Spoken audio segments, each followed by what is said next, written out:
अस्सलाम वालेकुम दोस्तों, कैसे हैं आप सब लोग। उम्मीद है कि आप सब खैरियत से होंगे। तो इंग्लिश लिटरेचर की सीरीज़ में आपको एक दफ़ा फिर से खुशामदीद कहते हैं। जैसा कि हम पहले एंग्लो सेक्सन के पीरियड से लेके रेस्टोरेशन एज तक जो है सेशंस कवर कर चुके हैं, और आज के सेशन में हम जिस एज के बारे में पढ़ेंगे वो है ऑगस्टन एज। इसे एज ऑफ इनलाइटन भी कहा जाता है और इसे एज ऑफ रीज़न भी कहा जाता है। तो आपने अगर हम इस पहले के सेशंस नहीं देखे तो उन्हें आप ज़रूर देख लें, क्योंकि ये सीक्वेंस है और सीरीज़ बनी हुई है। और साथ में अगर आपने हमारे चैनल को अभी तक सब्सक्राइब नहीं किया तो इसे काइंडली ज़रूर सब्सक्राइब करें, अपने दोस्तों के साथ भी शेयर करें, लाइक भी करें, कमेंट भी करें, और बेल आइकन को भी प्रेस कर लें ताकि आने वाले जो सेशंस हैं उनके बारे में आपको जानकारी मिलती रहे। तो चलिए अब शुरू करते हैं हमारा आज का सेशन, जिसमें हम ऑगस्टन एज के बारे में पढ़ेंगे। तो ऑगस्टन लिटरेचर जो है ये 1700 से 1750 तक का दौर है, और ये 50 साल का दौरानिया है इस एज में। तो ये जो टर्म है, जो ऑगस्टन लिटरेचर है, ये 1920 और 1930 के दिहाई के जो ऑथर्स थे इंग्लिश लिटरेचर के, उन्होंने ये कोइन किया था। और बेसिकली किंग जॉर्ज जो थे इंग्लैंड के, यानी जॉर्ज वन, उन्होंने जो उसका दूसरा नाम, क्योंकि अगस्टस भी उसे कहा जाता है, किंग अगस्टस, तो उसके ऊपर ये नाम जो है पड़ा इस दौर का। तो ये वो दौर था इंग्लैंड का जब इसमें वहाँ पे काफ़ी तब्दीलियाँ आई, ख़ास तौर पे इंग्लैंड में, और इसी तरह से वेल्स में, स्कॉटलैंड में और आयरलैंड में। तो वहाँ पे जो उनकी इकोनॉमी थी वो इंक्रीज़ हो रही थी। ये ब्रिटिश कॉलोनियल का दौर भी यहाँ पे इमर्ज होना शुरू हुआ था, यानी अंग्रेज़ दुनिया के मुख्तलिफ खित्तों में व्यापार के गर्ज से वो चले गए, और फिर आगे जाके उन्होंने वहाँ पे अपनी हुकूमतें कायम की।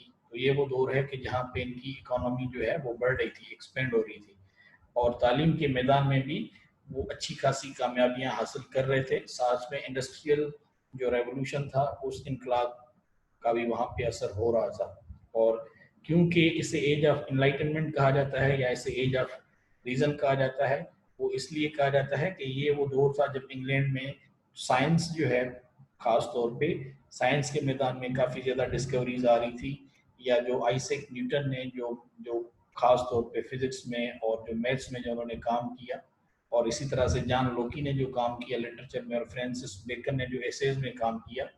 तो इन्होंने नई डिस्कवरीज के लिए काफ़ी जो है वो ना सिर्फ दरवाजे खोले, लेकिन इंग्लैंड जो है वो तालीमी मैदान में भी काफ़ी आगे जो है वो निकल चुका था बनस्बत दुनिया के।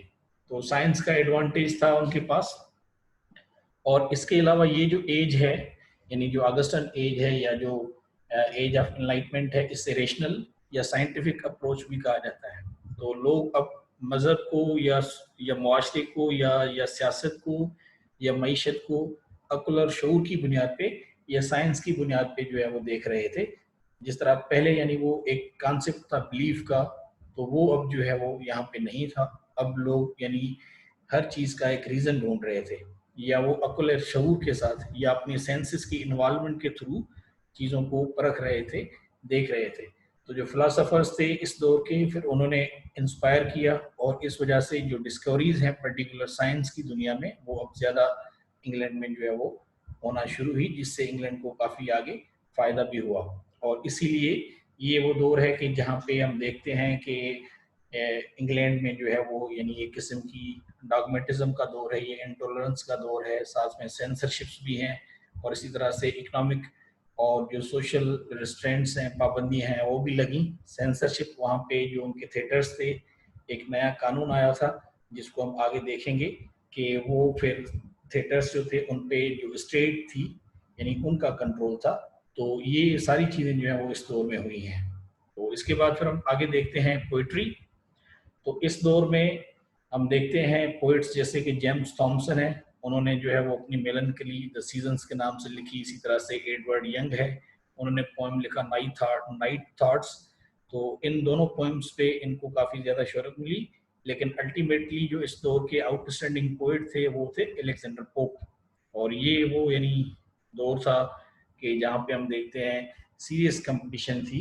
प्रॉपर मॉडल जो था, खसूसन जो पेस्टोरल था, उसमें भी हमने देखा कि वहाँ पे सीरियस कंपटीशन थी। और जहाँ तक क्रिटिसिज्म की बात है, तो जो शायर थे उन्होंने काफ़ी ज़्यादा यानी स्ट्रगल किया, उन्होंने काफ़ी कोशिश की जो डेकोरम था, यानी डेकोरम से मुराद है कि प्रॉपर वर्ड्स को मैच करना था, proper sense of achieving diction, ताकि जो सब्जेक्ट है क्रिटिसिज्म को, उससे किसी हद तक जो है वो इंसाफ किया जाए। और इसी तरह से देखते हैं कि इस दौर में जो मोक हीरोइक पोइट्री थी या मोक हीरोइक पोएम्स थे, वो अपनी यानी अजमत को पहुंचे। इसी तरह से जो जो जॉन पोप ने जो जो यानी पोप ने जो लिखा रेप ऑफ द लॉक, उसने काफ़ी ज़्यादा शोहरत पाई। और इसी तरह से जो उन्होंने लिखा पोएम डंसीएट, ये मोक हीरोइक पोएम्स थे। तो इस वजह से जो है वो पोप को काफ़ी ज़्यादा शोहरत मिली। और इसी तरह से पोप ने ट्रांसलेट किया था इलियड एंड ओडेसी, तो उस वजह से भी उन्हें जो है वो काफ़ी ज़्यादा शोहरत मिली। और इसीलिए जो है पोप को डोमिनेंट पोइट कहा जाता है इस एज का, यानी जिसे हम ऑगस्टन एज कहते हैं, या एज ऑफ एनलाइटमेंट, या जिसे एज ऑफ रीजन भी कहा जाता है। इसके बाद फिर ड्रामा है। तो इसमें हम देखते हैं कि जिस तरह से ड्रामास थे जॉन वैनब्रू के या विलियम कांग्रेव के, तो इन्होंने रेस्टोरेशन कॉमेडी में एक नई जान डाली और इन्होंने वहाँ पे कुछ तब्दीलियाँ भी की। और इसी तरह से ये यानी एक किस्म का कॉमेडी का इस दौर में उभरना एक गैर मामूली जो है वो यानी एक अमल था, क्योंकि आम तौर पे वहाँ पे जो सीरियस डोमेस्टिक यानी जो ट्रेजेडीज थी वो बहुत ज़्यादा होती थी। लेकिन इस दौर में जो है ये जो सीरियस डोमेस्टिक ट्रेजेडीज हैं उनको रिप्लेस किया था कॉमेडीज ने। और इसके अलावा फिर George low and Richard Steele जो हैं उन्होंने ख़ास तौर पे यहाँ पे काम किया ट्रेजेडीज में, और उन्होंने उसमें कुछ काफ़ी ज़्यादा चेंजेस जो हैं वो लाई। चेंजेस इस तरह से थी कि पहले जिस तरह ट्रेजेडीज लिखी जाती थी आम तौर पे, तो वो उसमें बादशाह या उमरा वगैरह होते थे। जिस तरह से अब शेक्सपियर की ट्रेजेडीज आप देखें तो अमूमन वो आपको इस तरह से ही महसूस होंगी, जिस तरह से आप हेमलेट देख लें, किंग लियर देख लें, तो ये दरबार और बादशाह के लिए। लेकिन इस दौर में जॉर्ज लिलो और रिचर्ड स्टील ने जो यानी उन्होंने थीम ली ट्रेजेडीज की, उस थीम में उन्होंने मिडिल क्लास या जो वर्किंग क्लास था उनको फोकस किया। और यानी एक किस्म की शिफ्ट हुई from elite class to middle class और वर्किंग क्लास, और इस वजह से भी इनको काफ़ी ज़्यादा शोहरत मिली। और इसी तरह से यानी हेरलेकिन जो थे उन्होंने इंट्रोड्यूस किया था पेंटोमाइन थिएटर, और ये भी यानी पहली दफ़ा स्टेज पे हुआ। और इस वजह से हम देखते हैं कि ओपेरा जो है थिएटर काफ़ी पॉपुलर हुआ लंदन में, और इस वजह से भी जो है वो काफ़ी अहमियत मिली ओपेरा थिएटर को। और इसी तरह से फिर हम देखते हैं कि 1728 में जो जॉन गे हैं वो वापस आ जाते हैं ड्रामे की तरफ, प्ले हाउस में, और उनका जो यानी ड्रामा था द बेगर्स ओपेरा वो काफ़ी ज़्यादा मशहूर हुआ। और इसी तरह से फिर इंग्लैंड में जो लाइसेंसिंग एक्ट था 1737 का, उसमें भी हम देखते हैं कि उन्होंने काफ़ी गहरे असरात छोड़े थिएटर पे, और जो स्टेट थी उन्होंने फिर थिएटर को कंट्रोल कर लिया। तो ये एक किस्म का जो है यूं समझ लें कि ड्रामे के लिए एक यानी किसी हद तक रिस्ट्रिक्शंस थी स्टेट की तरफ से, यानी इतना ज़्यादा क्रिटिसिज्म आसान नहीं था। इसके बाद फिर प्रोज है। तो प्रोज में ये क्योंकि दौर है फ्रांसिस बेकन से आगे फिर हम आते हैं, तो यानी एसेस इस दौर में डोमिनेंट रहे हैं।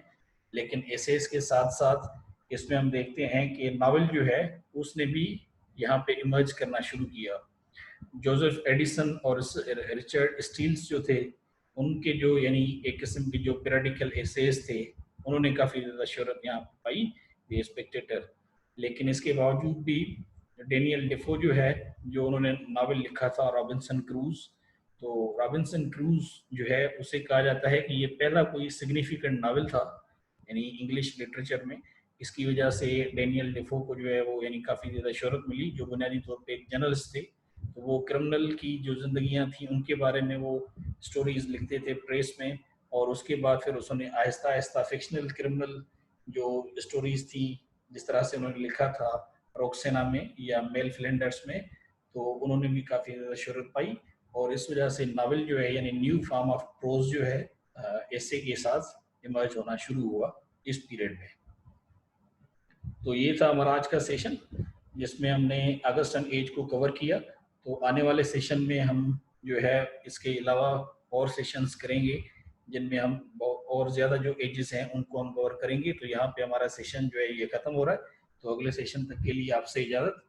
बस ये एक छोटी सी रिक्वेस्ट है कि चैनल को सब्सक्राइब जरूर कीजिएगा और साथ में अपने दोस्तों के साथ भी शेयर करें ताकि वो भी इससे फ़ायदा उठा सकें। अगले सेशन तक के लिए आपसे इजाज़त। सो अल्लाह हाफिज़।